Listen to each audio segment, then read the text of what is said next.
জল আমরা খাই, যদি জল খাই, জলকে জানো ইউনিভার্সাল সলভেন্ট বলা হয়, সার্বজনীন দ্রাবক। ও কি করবে, ফ্রি রেডিকেলের মধ্যে ম্যাক্সিমাম ফ্রি রেডিকেলকে দ্রবীভূত করে নেওয়ার ক্ষমতা তার কিন্তু আছে এবং পরিমাণে কমে যাবে।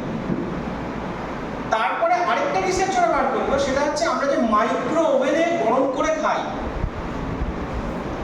এবার তোমরা বলতে পারছো যে স্যার এটা কেন বলছেন, আজকে তো এএসডি সম্পর্কে বলার কথা, কারণগুলো পেছনে লুকিয়ে আছে।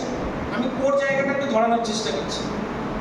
মাইক্রোওয়েভে যখন আমরা খাই, নামটাই হচ্ছে মাইক্রোওয়েভ। তুমি একটা পিৎজাকে বা একটা প্যাটিসকে একটা জায়গায় রাখলে, রেখে বাটন অন করে দিলে 3 মিনিট 4 মিনিটের জন্য।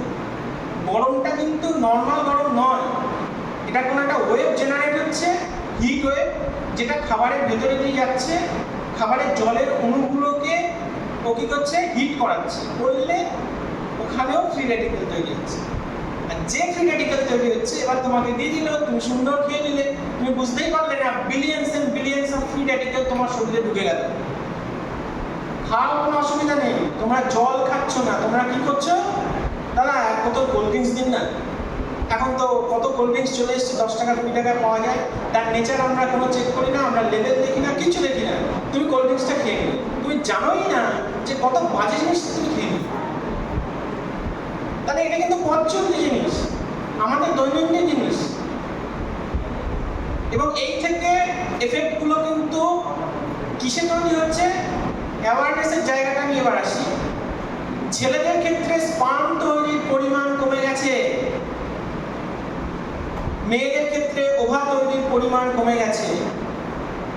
এবং এটা কেন কমে গেছে, কারণ আমাদের ক্ষেত্রে ফিজিক্যাল কন্ডিশন ঠিক নেই। তাই কিছু হরমোনাল অ্যাক্টিভিটি আছে যেটা পিউবার্টি লেভেল থেকে চলে আসে। তোমরা অ্যাডোলেসেন্স পড়েছো, তোমরা ফার্স্ট ইয়ারে কোর্স 1-এ পড়েছো বা পরবর্তী ক্ষেত্রে পড়েছো। অ্যাডোলেসেন্স কি সেখানে তোমরা জানো। যে বাচ্চা মেয়েটি ছোট থেকে বড় হচ্ছে, 10 বছর 11 বছরে তার পিউবার্টি লেভেল স্টার্ট। যে ছেলেটি বড় হচ্ছে, যার চাইল্ডহুডটাকে সে হারিয়ে ফেলছে 13 ইয়ার্স, 12 to 13 ইয়ার্স বলছে এখন ওয়ার্ল্ড হেলথ